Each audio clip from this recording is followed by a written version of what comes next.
Welcome to the perception games. Bang bang, you're dead, Donald Trump.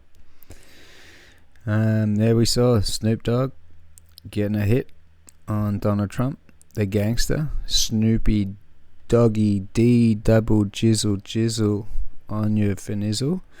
He's not scared to pop a bullet in Trump, is he? He's not scared at all. He's a tough guy. But underneath that facade, along with all the hip-hop industry, they're all government assets.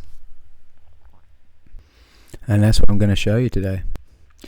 But just before I get into that, let's just talk a little bit about predictive programming and the idea of, Trump being assassinated. It has had predictive programming leading up to Trump's assassination attempts, right? So we've seen here Snoop Dogg in 2017 artistically shoot Donald Trump.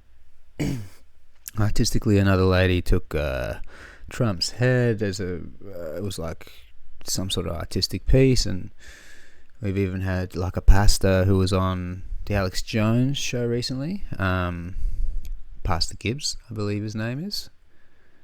He has foretold Trump getting shot in the ear, so there you go.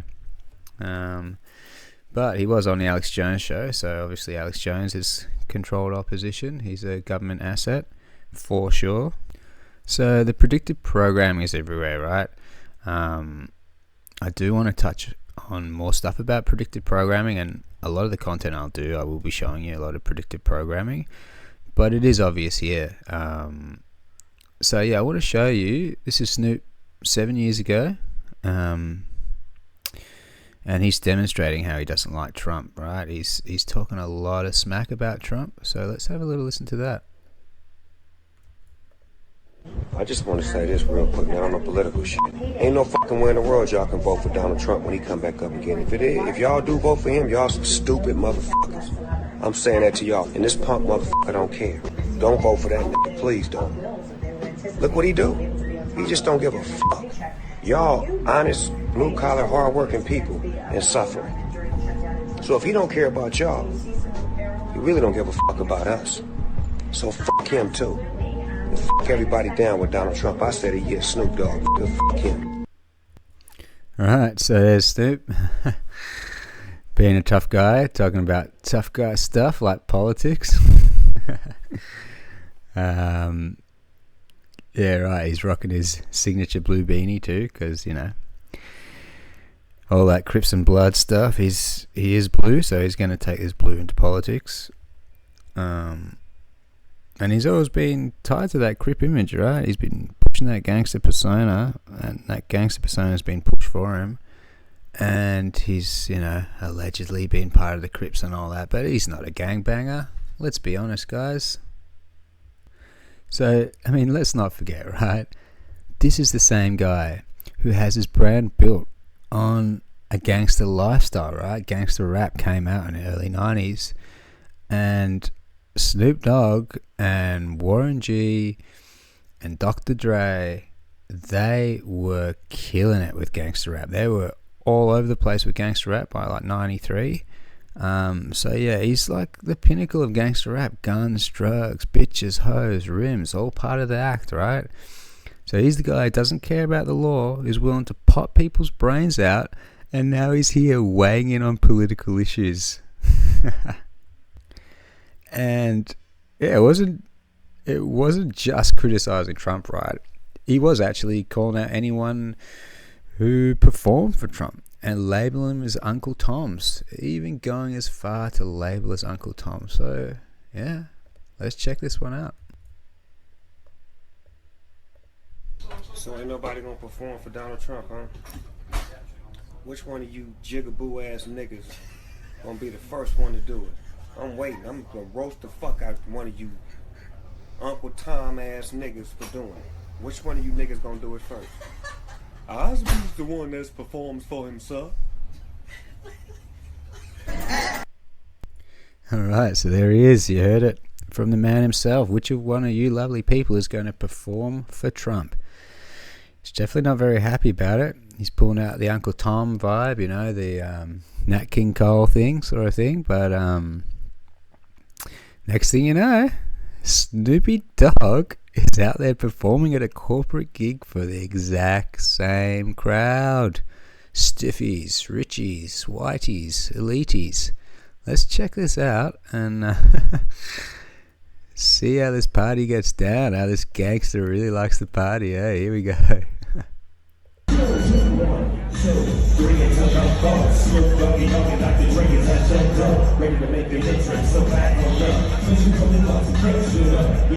Oh, you could just hear everybody talking in the background as if he's just like a painting on the wall.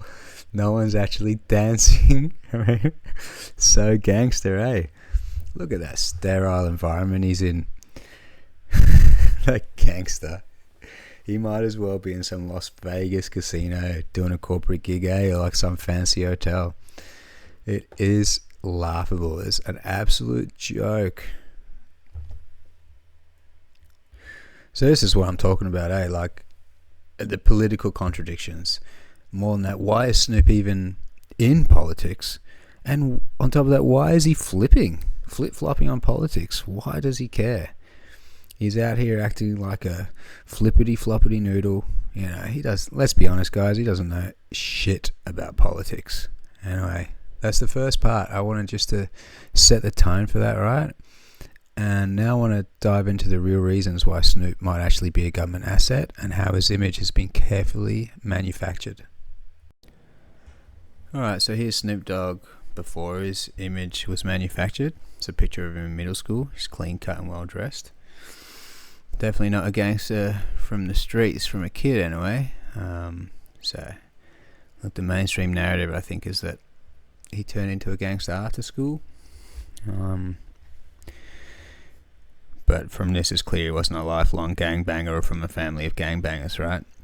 And we've seen this kind of sort of image building or brand manufacturing. We've seen that kind of stuff in other artists around the same time. So here's Tupac, the ballet dancer, when he went to art school. He did ballet, and he's a pretty much a noodle spine, right? So it's just another example of how they've taken a sort of very effeminate ballet dancer and turned his image into a like full street gangster, right? So yeah, it's happening, and it happens all the time now as well. You know, it's happening even more in today's hip hop. So here we have his murder was the case.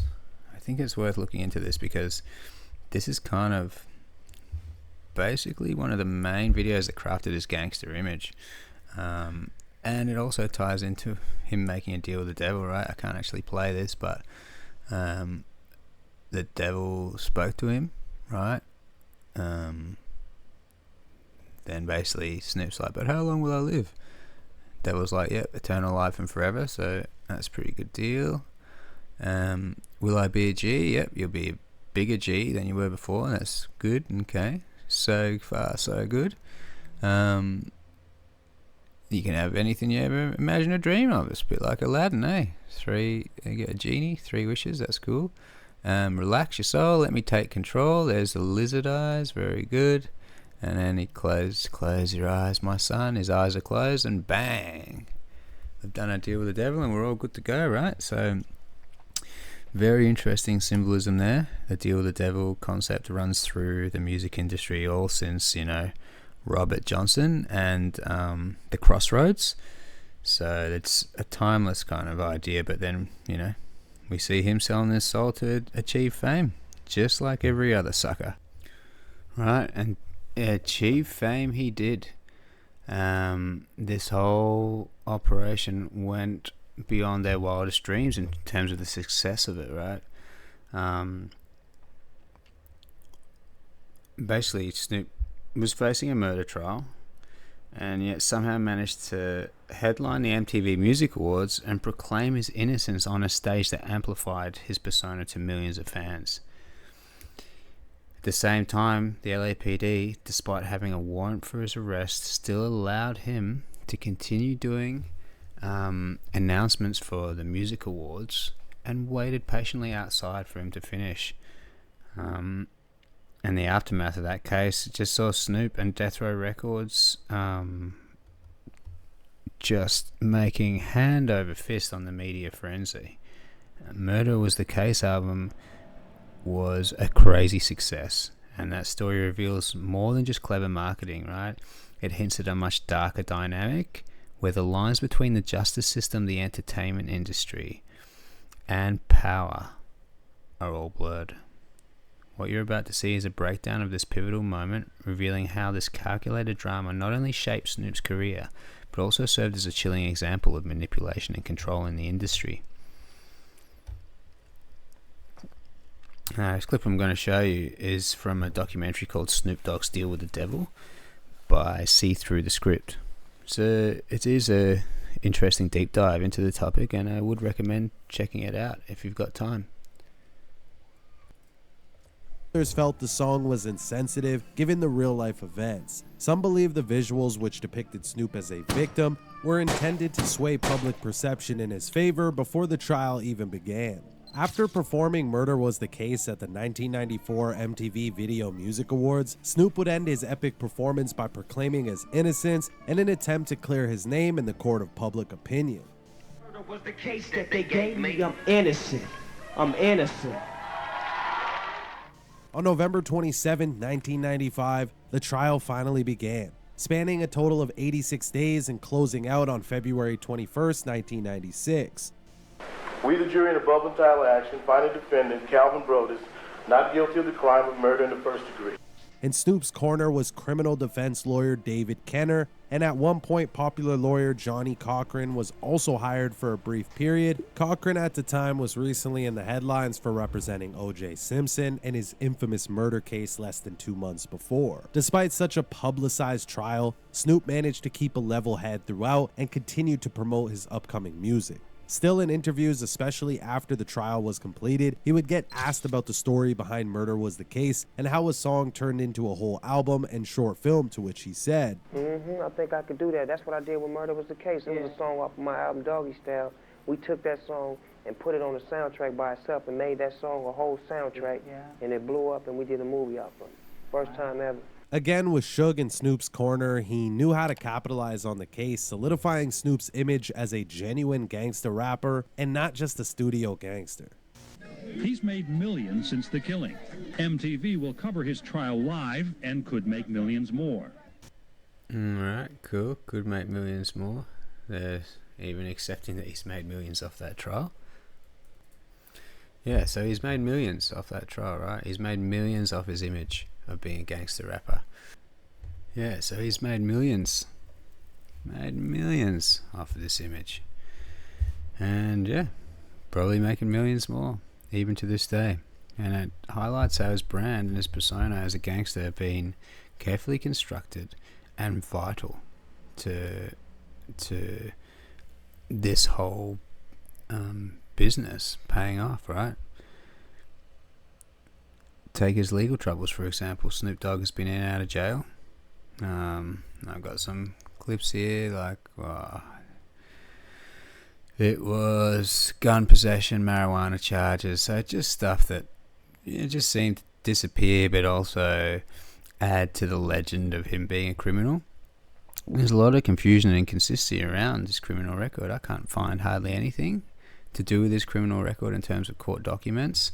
I found a few little things from 2007. If anyone else can find anything, please send it to me. But while his mentor reportedly spent time in jail, there's no official record of Snoop serving more than a couple of months in jail. Some sources even claim he spent 3 years, but I can't actually pin that down. So yeah, it's difficult to find concrete evidence about his charges, right? But what is clear is that his legal troubles, whether they're real or whether they're exaggerated, 100% help build his gangster image, right? So all those gun possession, marijuana, just fuels the narrative. Yeah, this guy's a gangster, he's hardcore, right? And the industry does thrive in that kind of controversy, and it's not just about music anymore. It's so much more than music. It's getting into the minds of the masses. It's about influencing people's minds, right? It transcends art. Yeah, so if we sort of zoom out a bit from Snoop Dogg and just look at the industry as a whole, there are connections between alphabet soup agencies and the creation of gangster rap, right? And so I want to explore that a little bit here, just to give you a little taste of it. There's a lot of stuff out there you can look at, but I'll just give you the gist of it. Basically, what is claimed here is that Core Civic, this corrections corporation, have made deals. They made deals with the government, right? And they wanted to buy their prisons, so they want to privatize the prisons, and that's fine. The deal that they did make has a stipulation in there that says you got to keep them 90% full, so you can't let them go down, right?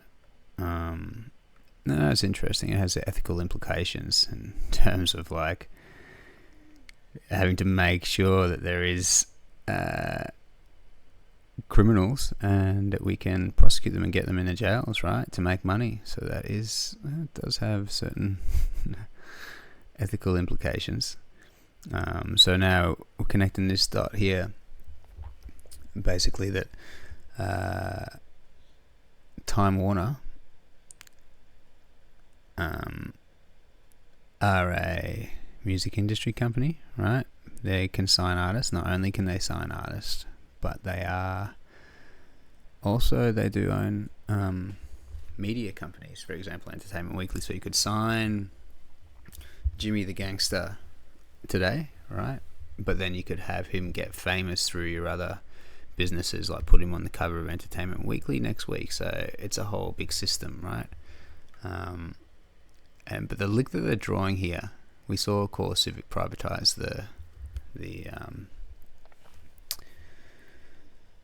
the jails, but what is not told to you is that we have ownership of mass media conglomerates, right? It's cross-checked with the biggest names in private printers ownership, and that's when we start to see some interesting connections. So Vanguard, now we keep hearing Vanguard, there's also BlackRock. What I understand, they're asset management companies. They do buy up a lot of the Fortune 500 companies. They have between 7 and 9% of each of those companies. May not sound like a lot. It is a lot for these billion-dollar companies to have 7 and 9%. It's so much that they can actually influence some of the policies in these companies to, for example, go more woke, right? So we saw that happening with Budweiser, a whole bunch of other companies that go woke. That's usually because of the DEI policies from international think tanks that get filtered through into these companies, and then they all of a sudden have transgender people advertising for conservative beer, which doesn't go to plan, as you would imagine. But what is interesting about Vanguard here is that Vanguard, they own Viacom and Time Warner, right? So big media. And they also are the second largest holder of private prisons in the entire USA. So what we're saying here by this, what we're saying is that the crossover of the music continuum private prisons is beyond disturbing, right? Because the more people that get in prison, the more money they make. So if they can influence the minds of young people and influence them to create more crimes, like to get in trouble and to get in jail, then they're going to make more money from that too. So that's the connection there that I find interesting. And here we have, I think that, I can't remember that guy's name. I can't remember any of these new guys' names because I don't follow it anymore. But they're all holding up their gang signs. And this guy here, he is the owner of a record label. His name's Lior. Cohen, right? A lot of people say he owns hip hop, and a lot of people say he's a CIA asset. But this is the kind of thing, right? The Lior, he signs artists and then he tells them what to say, right?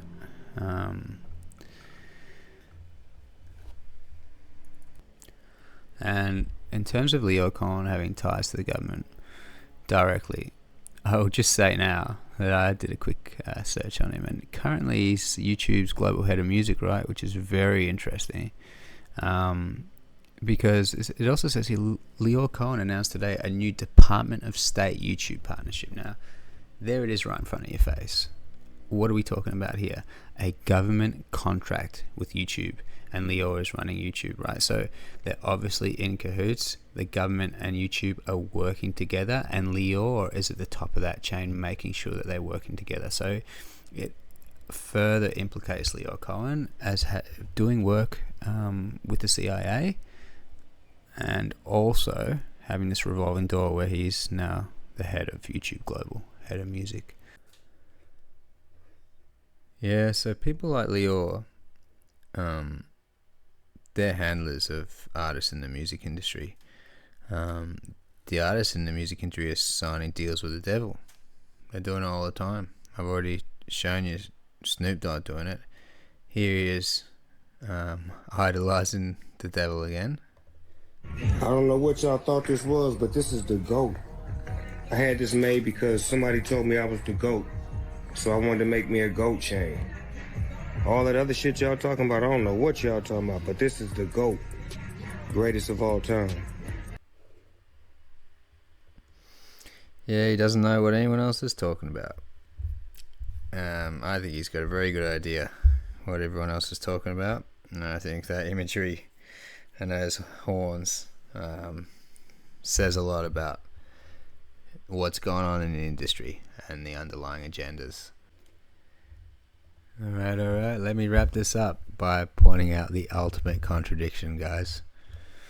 Snoop Dogg, who built his brand as a gangster, street savvy tough guy, is now sitting on a panel with politicians and mayors and doctors telling people to wear masks and follow government guidelines.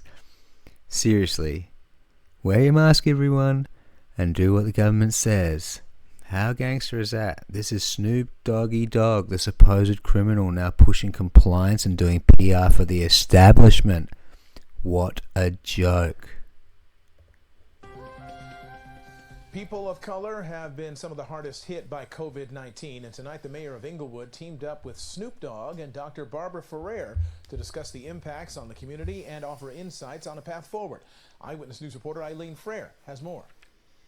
Today, we're going to just have a conversation about COVID-19. The conversation bringing together Inglewood Mayor James Butts, rapper Snoop Dogg, and Los Angeles County Public Health Director Dr. Barbara Ferrer. I want to note that almost 500 people in LA County under the age of 40 have died from COVID-19. Ferrer says black and brown residents in LA County are dying at 2 times the rate of white residents due to more underlying health issues. She says it's not because of behaviors, but living conditions. Racism and discrimination, even now, today, determine whether or not you have access to the kinds of resources you need to be healthy. Ferrer says we need to fight to ensure everyone has access to affordable, healthy food and safe neighborhoods. Snoop Dogg sharing his own family's history of chronic illnesses. My mother, she's a diabetic. So when I seen that, I started to pull back and do things a little different. When it comes to wearing masks, I came in today with my mask on to lead by example, to show that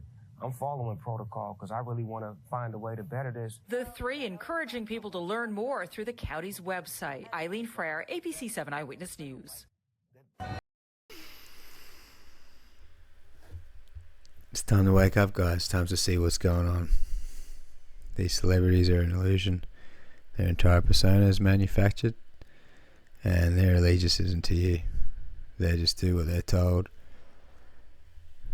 They're just compliant. Snoop Doggy Dogg will just do whatever he's told. Hey, if he's told to talk about wearing masks, he's going to wear masks. If he's told to sing and dance for Trump, he's going to sing and dance for Trump. He is so far away from a gangster, from a street thug who does what he wants to do. So anyone out there that has been influenced by hip-hop and the messaging of hip-hop, or influenced by these fake-ass rappers, I just wanted to step back and take a look at what the messages that they're given and the integrity that they're providing these messages with, you know. Are they true to their word? Thank you for all tuning in, and thanks for your time. I'll be back soon with more, so stay sharp, stay questioning, and don't let these illusions control how you think. See you next time.